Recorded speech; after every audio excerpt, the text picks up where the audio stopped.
চারদিকে তখন ধসে পড়ছে একের পর এক বহুতল ভবন।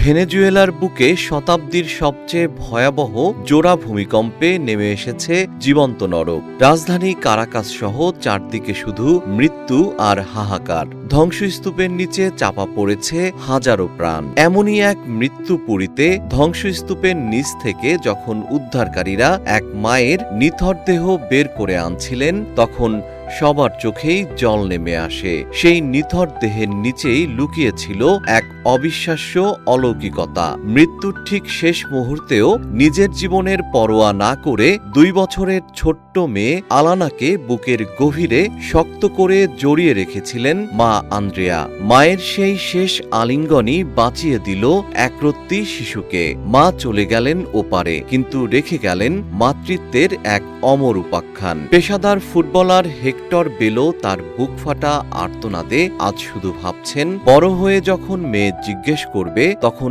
কিভাবে তাকে বোঝাবেন যে তার মা নিজের জীবন দিয়ে তাকে এই পৃথিবীতে বাঁচিয়ে রেখে গেছেন।